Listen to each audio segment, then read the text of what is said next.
Welcome in, everyone. You're listening to Bulls Central. I'm joined with me today. Actually, I guess I should say tonight, because I'm meeting with one of the biggest Bulls fans from Australia. So we had to work out time zone schedules and everything like that. But you know him for his work covering the team. Formerly as the co-host of the Bulls HQ podcast with Will Gottlieb, and now covering the team as a contributor for CHGO Sports.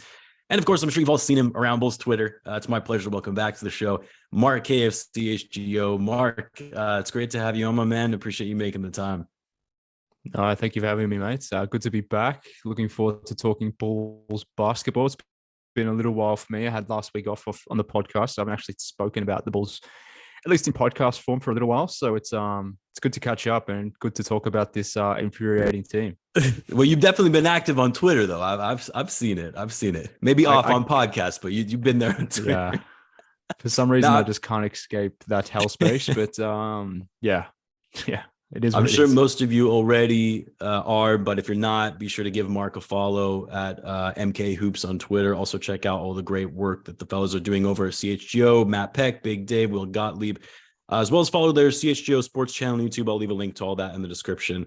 If you like Bulls content or really Chicago sports content in general, you definitely got to check out their channel. But anyway, Mark, we've got some pretty big dates coming up in the NBA world as it relates to the offseason. We've got the draft in less than 48 hours. So for those watching, we're actually recording this late Tuesday evening. We've got free agency coming around the corner at the end of next week. Player options, team options, contract extensions for various players around the league will need to be decided on before then. So I ask you, a lot of Bulls fans, including myself, we're a bit pessimistic and skeptical about what this front office is going to do. How do you think this offseason will ultimately transpire for the Bulls? Great question. I mean, the assumption should be that everything's going to be run back. I mean, everything we've been told, despite, whatever reports are out there or speculation is out there over the last sort of week or so about Zach potentially being available or the Bulls gauging interest around Team X, Team Y, whatever it might be. Should they be interested in Zach for them to put in an offer? Like, how serious is that compared to what AK has said for the last 3-4 transaction cycles at this point, where he's been very steadfast in the fact that continuity is a thing. Now, maybe I'd be questioning continuity and the concept of continuity if I hadn't seen it play out several times beforehand. Maybe I would just be assuming things would be changing because maybe we shouldn't always be taking these guys at their words, like or face value of their words, I suppose, because why would they put all their cards on the table and reveal all their moves to the public like that? They wouldn't. But based on action, I suppose I'm expecting more of the same.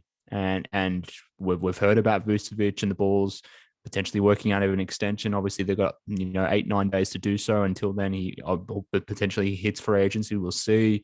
I know the Lavine stuff is out there, but how serious is that? I don't know. So for me at least, I'm fully expecting this team to come back pretty much as is. Maybe there'll be some smaller stuff on the periphery.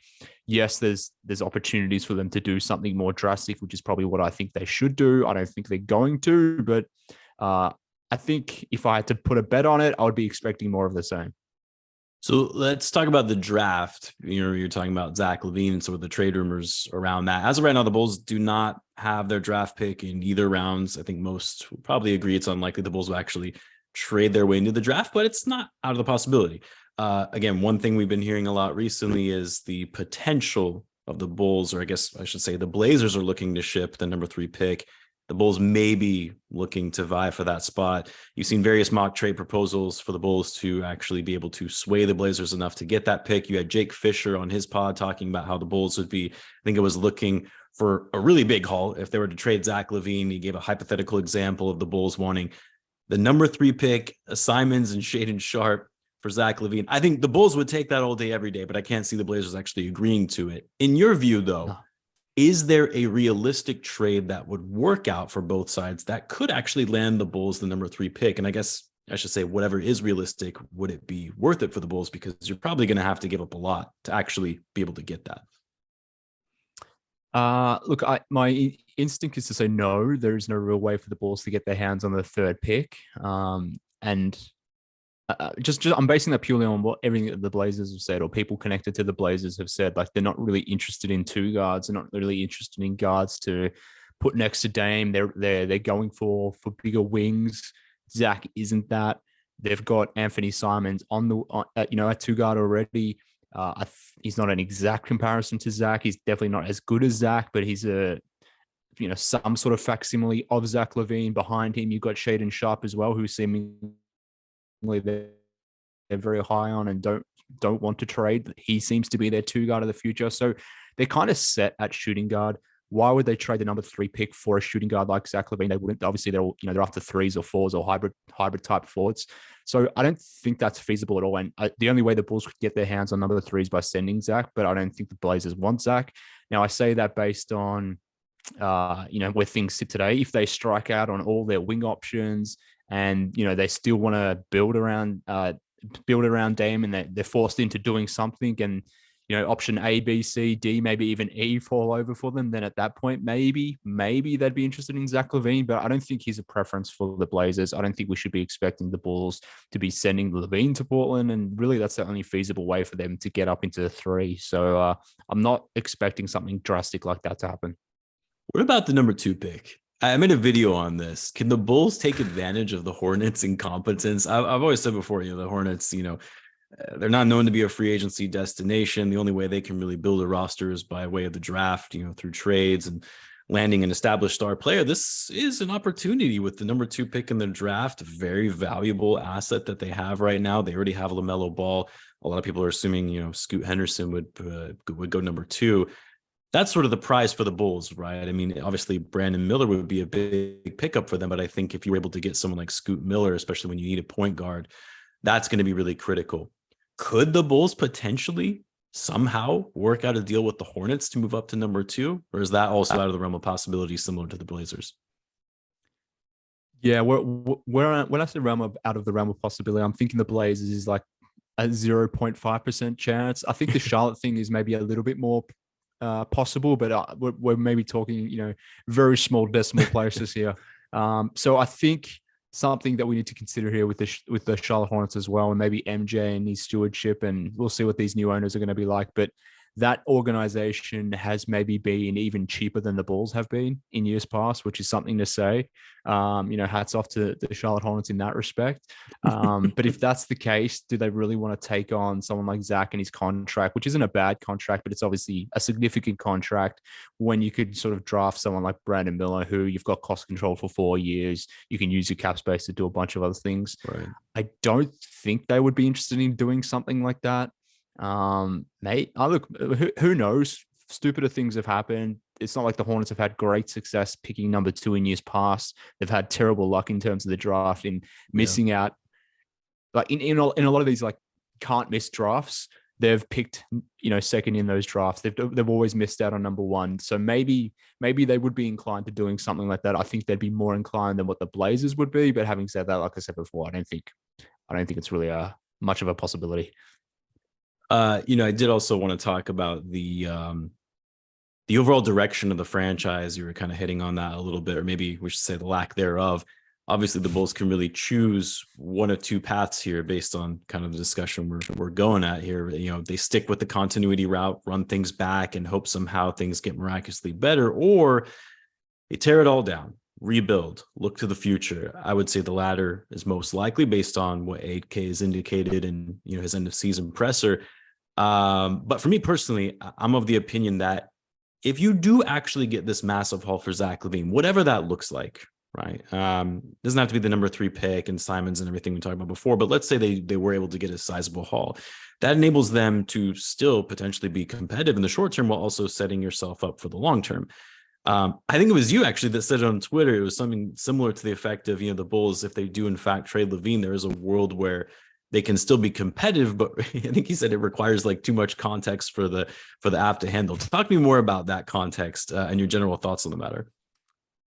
Well, I mean, my thinking around that was, in terms of having to place that caveat, I think because if you say something like that, people brand you as a Zach Lavine hater, which is now happening to me strangely, despite the fact that I've defended him for years and years. But I do think there's a world, because he has a lot of value in a trade, whether it's getting back draft picks or ready-made role guys, or some half decent younger guys, depending on the way you want to structure a trade, on the type of things you want back in a Zach Lavine trade, assuming you were only going to trade Zach, run it back with DeMar, Vooch, and try to be a somewhat competitive, play-in team type thing. I do think that's a feasible thing for them to do. And like an example I can think of straight off the top of my head, like, I don't know if this is something that Dallas want to do, or even if the Bulls would be interested in the Dallas picks, but like you could put together a package whereby the Bulls are getting someone like Josh Green back, they're getting Tim Hardaway back, who would be the Zach replacement in something, obviously not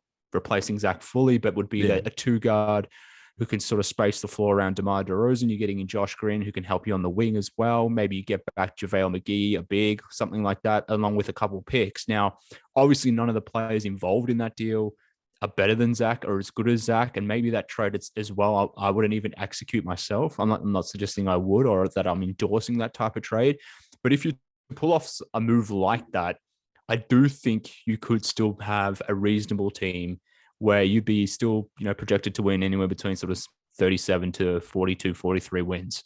And in doing so, you're maintaining the status quo in terms of a win percentage type thing, but you're also sort of rebooting or, restocking those draft assets that you've lost out in years past. And you're still keeping the ownership happy because you're still getting people coming through the UC doors. You're still getting W's on the board to some extent, whilst as yourself as a general manager, you sort of, like I said, recouping some assets. Now that's just one trade that I had off the top of my head. You could do the exact same thing with the Brooklyn Nets or the New York Knicks, whatever the pieces of those deals would be. But like if you got back 2 or 3, 4, maybe even 4 guys that could help your depth, build a more a part of the issue with the Bulls last season was that Billy only really trusted 6, 7, maybe 8 guys at most. If you could give him a roster where he had 9 or 10 guys he could trust, and in doing so, you're, like I said, recouping some draft assets and thinking about the future from there on, I think it's possible. And look, as much as I like Zach Lavine, and I do for those people that are listening, despite my certain tweets that I've had out there lately, he hasn't necessarily proven himself to be like a real floor raiser in any sense. I think he's more of a ceiling raiser from that point of view, but I don't know if he, from a pure plus minus perspective, if you really lose that much, I think he is somewhat replaceable, and it'll probably be via a committee of sorts, but I think it could happen. So it's possible. Do I like that option? Not really, because I'd rather just go nuclear and blow it all up if you're trading Zach. But I do think there is a world that exists where they could go down that path. So I was just going to ask, in an ideal world for you, you would like to see the full-blown tear down, rebuild, start fresh, try to gain as much draft capital as you possibly can by trading away your big 3. Like what would be sort of ideal in terms of, if they were to tear it down, what does that ultimately look like? So look, I get the idea of just trading Zach and bringing back DeMar, bringing back Vooch, and maybe giving Coby and Pat and whomever else more of a role. I get that idea, but then I also think, like, why are we bothering with this? Yeah. And maybe this would make more sense to me if DeMar and Vooch were younger, but given DeMar's 34 in the last year of his deal, entering year 15, and ultimately needs a new deal, Vooch ain't getting any younger. He's 33 or will be 33. Like, I just don't see the point in prolonging this thing for an extra 1, 2, maybe 3 years around, these aging vets. So if the idea is to give Coby, Pat more responsibility and to sort of transition to the next iteration of balls, then I'm just not with this whole bridging idea where you have DeMar and Vooch for an extra 1 or 2 years, you get rid of Zach, and you try to be competitive for an extra 1 or 2 years, and maybe until you've got back your own 2025 pick as an example. I do think that's part of the equation here, that maybe the Bulls don't want to go complete blow up because they don't control their draft for at least until 2025. But I don't know. I just don't want to. I guess my thinking is, like, why prolong it? Like, it's not like the DeMar or Vooch are going to be here for long. Maybe DeMar's not even here beyond next season. So at that point, like, what are we doing? Let's just hit the reset button now. Let's take advantage of the situation in terms of the CBA before the new CBA really lands, and before people are really aware what the repercussions of the new CBA are. So let's just do it now. Let's get into it now, while teams like the Heat or whomever it may be have their one real last chance to sort of dive into, these big money players before this second apron sort of thing becomes becomes really problematic. So that's my thinking. Am I right on that? I don't know. Who the hell knows? We'll see. Time will tell. But I just rather blow it up now, I guess. Well, and the other thing I think that's important to consider is, teams are throwing out first round picks like crazy. And maybe they're probably going to slow it down a bit this offseason. Maybe the Bradley Beal trade in a way was somewhat indicative of that. I understand he had no trade clause, so obviously that's going to impact his overall value. But just the way that things were last offseason, right? Rudy Gobert, DeJounte Murray, Donovan Mitchell, Kevin Durant also, obviously got traded for multiple first round picks. And some of these players, that's worth that. But yeah, you also have to consider, you could probably get a pretty sizable amount of draft capital and or young players between Lavine, DeRozan, Vooch. Yeah, it's something to definitely, consider. I think if you're the Bulls, and I'm definitely not one of preaching continuity. For me, it's more of, man, do I really want to go through another rebuild? You know what I mean? Like, as a Bulls fan, yeah, I get it. you guys were doing Bulls HQ throughout the rebuild. I can only imagine what that was like, because I started this channel right around the time, I think it was right when Billy Donovan was hired. So it was like, that first year where they were kind of rebuilding, but hoping to make the playoffs. And then, things changed. So that's for me. It's like, as a Bulls fan, do I want to go through another rebuild? Look, I don't. I don't really want to go through that, and I don't want to watch a bad rebuilding team. So I definitely agree with you from that perspective. So it's not something that I want to do, but I just don't know. There's no other way out, kind of thing. Yeah, I guess that's where I'm just trying to be pragmatic about it. And yeah, okay, cool. Maybe I could sign up to, watching a consistent 42 win team, assuming it was on the upswing. But, if we're talking about the scenario where they trade Zach, but then, bring back DeMar and Vooch, and, you're letting Coby and Pat do some stuff. You still got Caruso. You got some other role guys. Like, yeah, it could be fun. But ultimately, what does it mean? Because the scope of this team, like I said, there's no upswing to it. If this was a young and up and coming team like the OKC Thunder, for example, who had the same record as the Bulls, then different story. I can deal with a mid-pack squad. But if it's a mid-pack squad that doesn't have scope for improvement, or a high ceiling, and then if anything is going to be going backwards, even if they do run it back, I guess pain is coming, I guess, is my point. Let the pain come now than, several years down the track. Let's shift gears a little bit. Let's talk about free agency. I want to start with Nikola Vucevic. So a lot of speculation and, what's going to be the asking price, how much the Bulls should be willing to extend him for. At the same time, the market for Vooch is probably not going to be that high. Not a lot of teams have cap space. The ones that do, you'd have to think Vooch doesn't want to join a rebuilding situation at this stage in his career. So in a way, the Bulls would almost be bidding against themselves when it comes to figuring out a contract extension and what that figure would look like for Vucevic. They're going to have leverage, more leverage than what people probably think. What do you think will happen as it relates to Vooch's impending free agency? Do the Bulls extend him? Does he hit free agency? And what are your thoughts on him remaining on the Bulls in general? Yeah, so the Bulls certainly have some leverage. They definitely do, and they can use the market against Vooch. But it only takes one team to, at least with Vooch in his camp, to use as a bit of a baseline for his conversation with the Bulls, whether that's a cap team or not. He could engineer a sign and trade. A team like the Clippers, for example, they have the necessary outgoing contracts. They have their issues at center. They could offer him a 2-year deal for $40 million, as an example, pretty easily. Now, similarly, like I said, like the Bulls have their leverage, but Vooch also has leverage in this conversation too. If the continuity thing is a thing, and he's convinced of that, his representation is convinced of that, and the Bulls are desperate on that, then that's Vooch's leverage as well. Now, I guess if the Bulls were willing to part ways with the idea of continuity and really do something more drastic at center, then that leverage disappears. But assuming that isn't the case, then he, I think, does have more leverage than the Bulls. So this idea of bringing Vooch back for a mid-level deal or something like that, I just don't think is feasible at all. I think ultimately he will get 17, 18, 20 million annually a year, whether that's 2 years, 3 years, whatever that would be. I would hope it's certainly nothing more than 2 years, with the third year being a partial guarantee or a team option or something like that.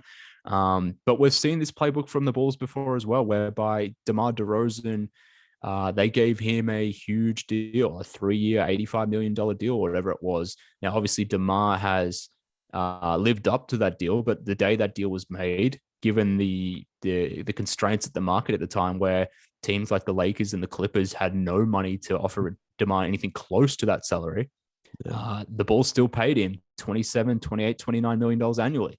Right. So to me, it's a similar situation in that sense that, yeah, okay, that there might not be a lot of suitors for Vooch that could potentially pay him $20, $25 million, whatever it might be, but that hasn't stopped the Bulls, hasn't stopped AK in the past in terms of giving guys they like whatever they want to do, and all the big dollars. So I'm still expecting Vooch to be coming back on a deal anywhere between let's say 3 years and anywhere between 60 to 70 million. I wrote as much back in January that I expect the Bulls and Vooch to agree to a 3-year, $70 million deal. And maybe that last year has a partial guarantee, and there's been nothing put out there to suggest that's not going to be the case.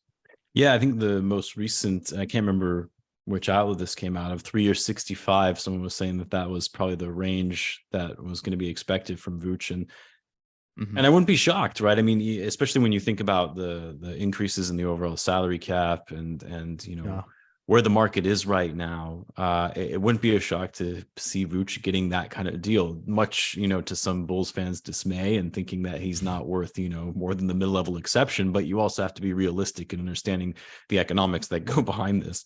A couple other guys as well, set to become free agents, restricted free agents, I should say. Coby White, Dosunmu. If the Bulls do re-sign Vooch, especially at the price point that we're talking about here, Bulls are going to be hard pressed to keep both because they're going to be kind of pushing that, luxury tax line, which we know ownership is not going to pay. Thoughts on the Bulls and with the ultimately have to choose between Ayo and Coby, and who do you think they should be prioritizing? Yeah, I that's a tough question. I think they probably should be. Coby's shown more, especially if we just cut it off over the last 2 seasons, given, the period of time that Ayo's been in the league. I think through that time, Coby has shown more than Ayo, particularly last season. Now, given the Bulls' issues at point guard, their cost issues, I don't think it's really feasible for them to bring back Patrick Beverley. So at that point, it's like, okay, who's going to be your starting point guard? It's clearly not going to be Lonzo. So it's going to be one of Ayo or Coby. And who at that point do you pay? I think you could do both. Which has its own constraints later on down the line in terms of maybe if you do both, then you can't add someone differently on the end of the bench. But I think you have to prioritize Coby in this instance because he probably is. It's maybe debatable as to who's the better fitness as Zach and DeMar, but I think Coby's ability to put the ball on the deck, get to the rim, and shoot the three, and the way he sort of developed his passing game in pick and roll, I think he is the better fit. So I would be prioritizing Coby. I think he makes more sense. What his market is, who the hell knows? It's always tough to gauge with restricted free agency. The Bulls certainly can use that as a bit of a leverage piece against him. But similarly for Coby, he has leverage knowing that the Bulls don't really have a lot of guard options and don't really have a lot of feasible ways to add guards in terms of exceptions or whatever it might be. That I certainly don't have cap space at this stage. So that one's going to be an interesting one to see where it lands out. But he might be one of the last guys signed in free agency just due to the whole restricted free agency thing.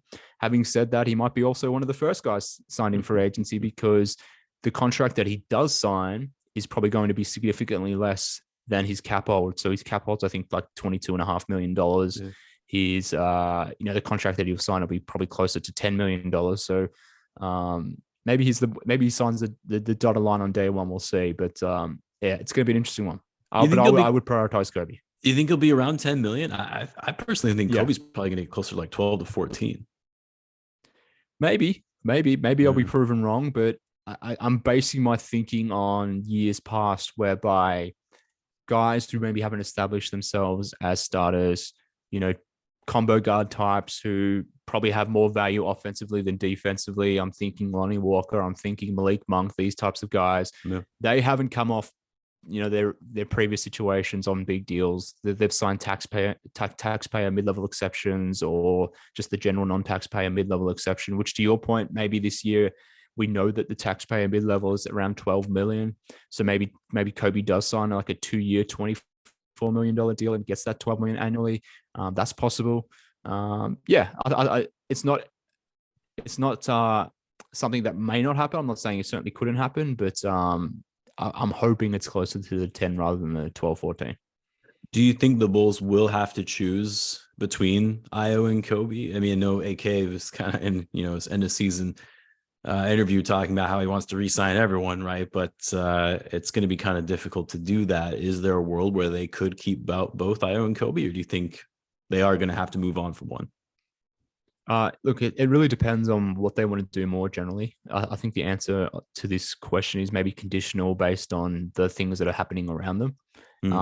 So what Vooch signs for may obviously influence this conversation. So if they can get Vooch closer to 15 million, then you have more flexibility to bring back both whilst adding some other guys.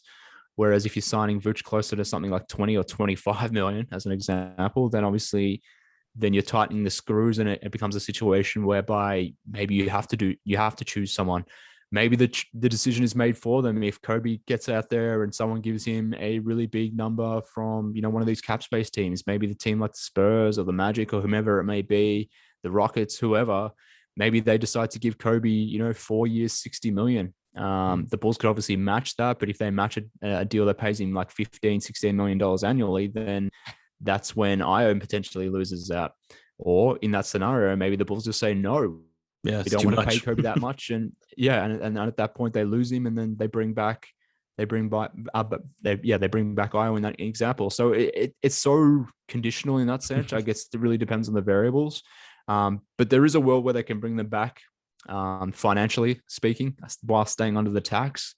And again, if we're holding AK to his word in the sense of continuity and bringing back everyone, then let's assume they do so, and I think they can.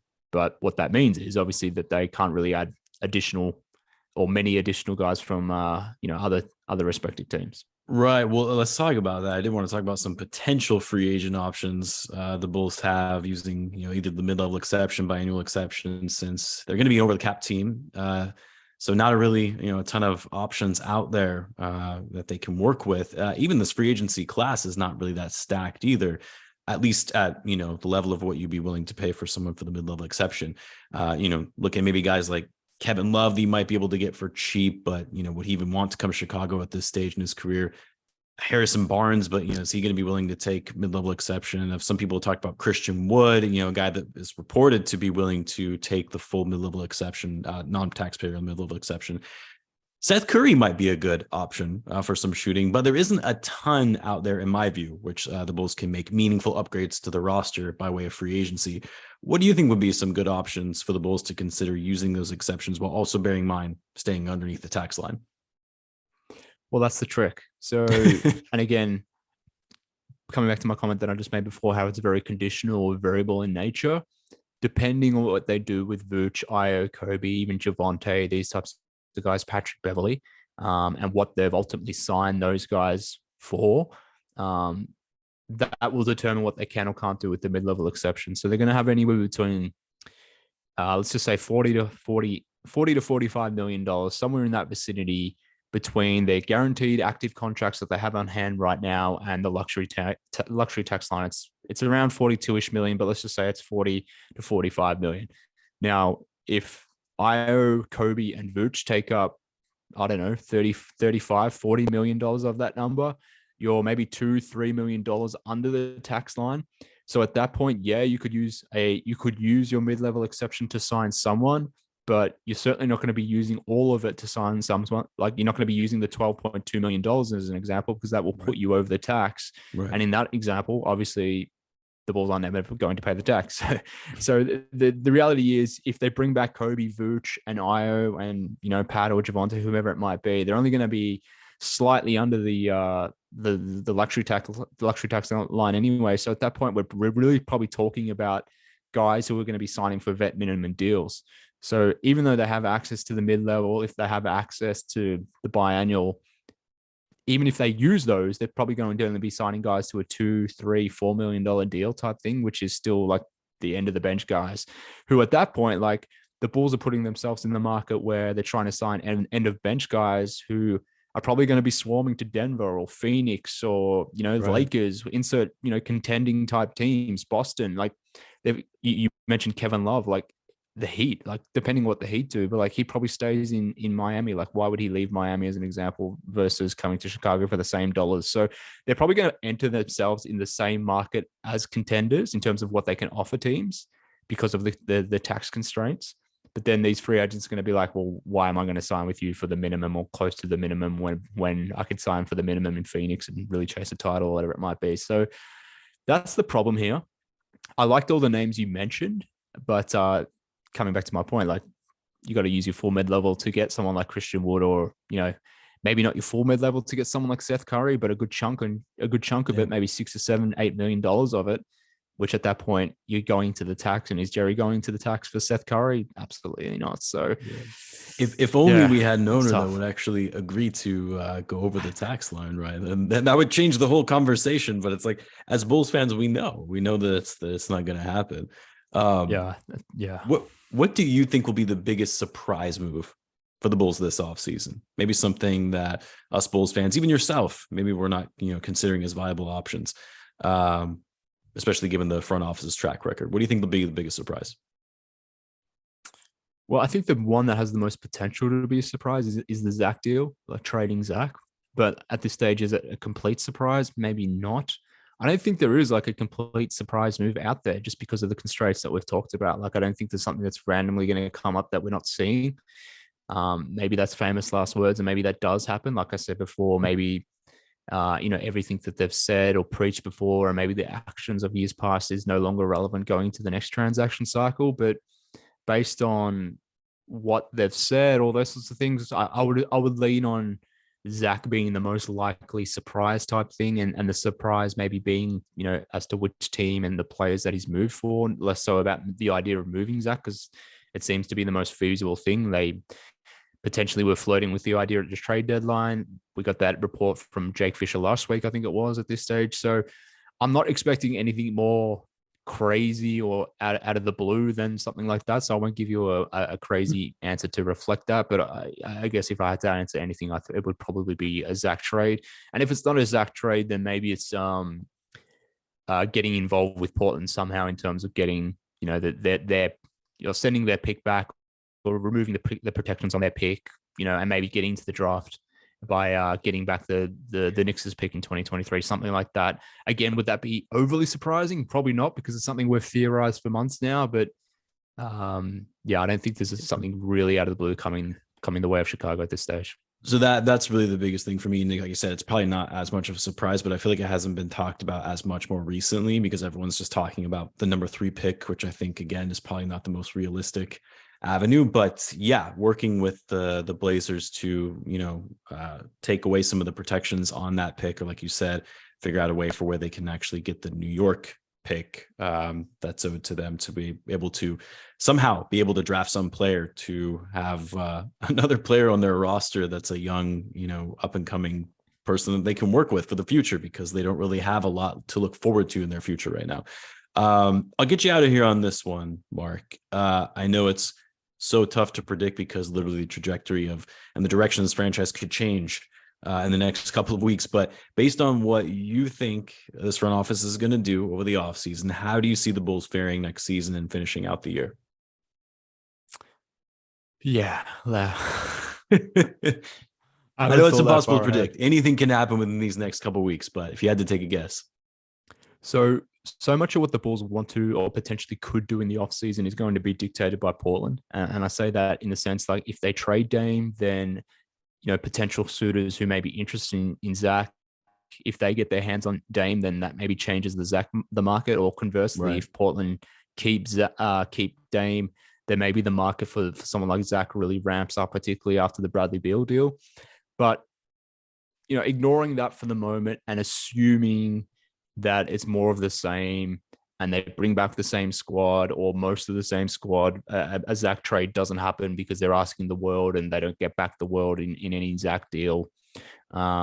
Assuming they were to run it back against, with Vooch and DeMar and Zach, etc., then really the only way this team could have any upward momentum is if Pat or Coby just, if they level up somehow. Sure. Ideally both at the same time would be nice. But if even if one of those guys, if if Pat can go from being someone who can't, win the starting power forward role with Caruso sort of supplanting him in the starting lineup at the end of the season, if he can go away from not being someone who he can trust as a starter to being a good, reasonable NBA player, someone you can count on playing 82 games, but playing 82 games as a two-way starter who can influence things on a somewhat OG level, OG Anunoby level, maybe not being exact facsimile, but maybe being 80, 85% of OG next season, like that would be meaningful. The Bulls have obviously been waiting on Pat to sort of get there. He's maybe slowly getting there, but probably too slowly at this point. Similarly with Coby, like if he can add maybe 10, 15% to his game, something like that, then again, that starts to change the dynamics of this team. So that's probably what you're leaning on, internal improvement, just on play more generally, but, internal improvement of guys from a shooting point of view as well, because we know 3-point shooting remains an issue. And if you're going to have these tax issues, you can't really add shooters or external shooters. So you're really hoping on internal improvement in a lot of different ways, including shooting. So I guess if I'm expecting continuity to happen, then I'm expecting or hoping for guys like Pat and Coby to make leaps of sorts, maybe Dalen, maybe Io. But even if that was to happen, is that somewhat offset by maybe decline, the declining nature of the fact that Vuce and DeMar are entering their mid 30s. So it's tough. I would expect more of the same in the sense that, like I said, we'd be talking about a 38 win to 42 win team, a team that's going to be fighting between 8 and 10 or maybe 11 in the East. That would be what I would expect, which is why I'm not really interested in doing that again. But if they bring it all back, then there's no reason to expect anything different in terms of the win-loss record. Yeah, and you also got to hope that Vooch can get up to 40% shooting from three, like his Orlando days, right? There's ways that they can improve internally, but no, I get it. I'm with you on that. I mean, Pat breaking out would be great, but I think a lot of people were expecting that last year. Obviously, he improved, I think, in a lot of areas, but it wasn't a breakout year by any means.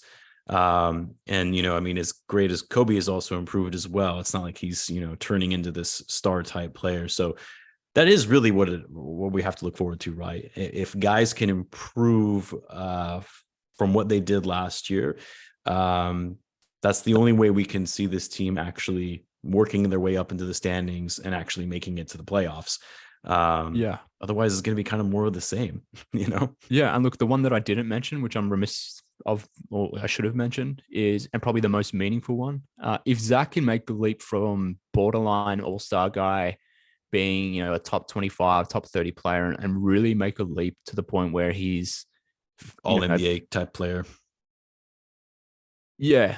Top 15, top 20, like not even a doubt in anyone's mind about that, all NBA caliber. Like if he can make that leap, probably not necessarily as a play finisher, but as a play creator, like if there's more room to his game in the same way that, Devin Booker's made a leap from a playmaking and defensive standpoint, if Zach can do something similar there, that's probably the most meaningful leap of internal development the Bulls probably can get, because he's the one that has the most star upside because he already is a star. So that we should mention that too, that if he, for whatever reason, can get to another level, add 10, 15% to his game, then that's probably something that takes them from a 42 win team to a 46, 48 win team. I'm not expecting that, but we should be, we should note that down too. And I guess if you are running it back, like you're hoping Coby, Io, and Zach are the ones, and Pat obviously are the ones that are delivering on that. Well, and we should also note that Zach had a bit of a slow start as well to his season last year, which obviously contributed to the Bulls, somewhat inconsistent level of play overall. And we started to see him get back to his old form, and 14-9 post All-Star break. We have to remember that because the front office likes to remind us about that. But anyway, Mark, buddy, as always, really appreciate you making the time. Means a lot. Keep up the great work over at CHGO. Tell the fellas I said hi over there. And hope we can catch up again soon, maybe in sometime in the season. Yeah, mate. Anytime you want to have a chat, let me know. But I appreciate you having me on, and good to talk Bulls with you. Sounds good, man. Thanks to everyone for tuning in, and we'll see you in the next one.